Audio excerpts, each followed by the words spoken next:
Ditch the white picket fence and throw away the floor plan. We're headed downtown for a peek inside the continent's top 10 most electrifying urban dwellings. The Loft. Lofts are just so liberating. It's industrial, it has grit, it has a history. It has to have high ceilings, big windows, lots of light, and a little bit of rough architecture to give it some character. I think there's nothing that's really more fun than a loft. We get it. High ceilings, big windows, no rules. But why do designers have so much fun in lofts? The loft is the architect's tabula rasa. It's total floor plan freedom. So what do you do with all that freedom? We'll show you what the stars do when they're reaching for the top. Beginning with a trip to where else? New York City. Number 10 made our list by being a skinny space with a big fat payoff. Number 10 loft is a typical New York loft. You can tell that it's long and narrow, it has windows at one end, and you really want to create an open space because you want that living space to be sort of very vibrant and dynamic. That's exactly what Martin Raffone has done here. Most of the materials in this loft are used throughout. I think it gives a feeling of calmness. There's corian countertops in the kitchen. There's corian walls in the bathrooms. The wood slatted walls, which appear in the living room, reappear in the bathrooms on the floor. That pivoting wall separates public and private spaces because who wants doors in an open concept loft? He's created a very even surface. He's ebonized the floors, which creates a very, very even datum line, and then created a very light upper plane. So the walls are very light, the ceiling is very light. You've got the bright whites, you've got the dark in the floors, and then all the furniture being soft taupes, accented with incredible warm wood colors. All the furniture is really top of the line, you know, the best you can get Italian designs. And that choice was really so that the furniture would recede, that it wouldn't really become about the decoration. The shell of the apartment was what's most important here, and the exposing of the architectural artifacts of the loft. There's a lot of texture, natural painted brick.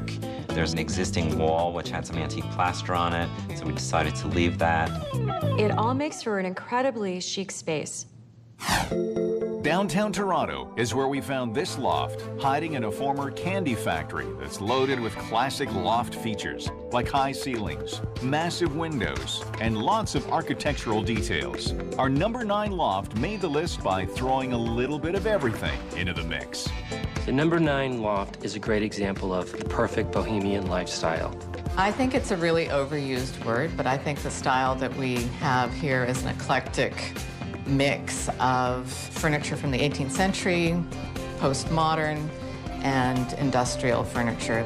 That mix works because whatever the period, everything is either neutral or natural. We have a big sofa, a daybed that we designed ourselves in an antique Louis Philippe settee covered in modern silk fabric with little penguins. On the other side, there's an 18th century secretaire. The dining room is an interesting space. It's a glass and iron table that we designed. The chairs are very modern. That simple modern furniture is the perfect backdrop for this show-stopping French feature. The console comes from Bordeaux. It's a mixture of wood, antique glass, and antique stone. You have the texture of that branch chandelier is something that is so interesting and tactile and visual and dynamic. We commissioned the chandelier from an artist in France. It's a mixture of crystal and composite. And then you see the crystal chandelier over the kitchen area, and each one of them is something that is very visually compelling set against a fairly neutral background. And what's the overall effect of this smorgasbord of styles? Anybody who comes in here feels instantly comfortable. Well, don't get too comfortable. We're heading back to Manhattan, where we found a loft that won the number 8 spot by bringing the Far East to the Eastern Seaboard. The number 8 loft is a great example of East meets West.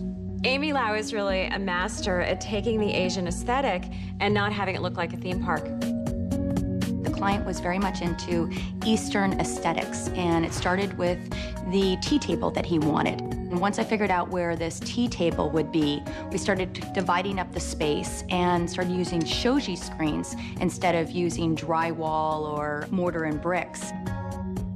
I use warm materials, so it's all about texture, natural wood, earthly palettes, linens, Madagascars, soft silks, and hemps, touches of interesting colors that come from very rare textiles. Everything really seems to be there for a reason. It doesn't seem like there's a lot of extraneous elements. Everything in this space is very couture. Everything's been designed specifically for it. From the paint that's on the walls that are 4 different pigments from around the world, down to the floors that are plaster with cement and hand troweled to look like ultra suede. Every single thing has been made specifically for this space. Including the walnut fireplace that was inspired by the George Nakashima hanging cabinet. And then I created this very, very beautiful art fireplace screen that sits in front of it. The color palette is very organic. It's very neutral, it's very soft. It has a very warm and inviting feel to it. What more could a loft deliver? We'll show you what we found in Soho next. Expect the finest with LI Ultimate. Got your game face on? Yes. Good, you're gonna need it. Let's go. Featuring exciting premieres and fabulous new shows. Watch the customers, watch the customers. Ow, ow, ow, that's hot. Experience primetime at its best. We're watching everything you're doing, and forgive us if it sounds harsh. They made a decision. They have. It's more than lifestyle. It's LI. Life inspired. These women are on a mission to buy a home on their own. The task can be daunting. I'm kind of confused. It's hard to make a decision. Yeah, it's scary. Property guru Sandra Rino-Mato is here to help these property virgins figure it out. Here we go. Oh, wow. Welcome to your new life. This place is huge. I'm thrilled to be part of this journey to greatness, but the truth is, she's doing it by herself. By Herself. Premieres 4th March, 11 p.m. Exclusively on LI. Life inspired. You guys are Eclectic Artsy Odyssey. Ooh, interesting. Are you loving the teal and berry combination? Yes. Very much? Very, very, very much. Oh my God. This is beautiful. Oh, wow. Oh my God. Are you sure this is our house? This is your house! Oh, wow.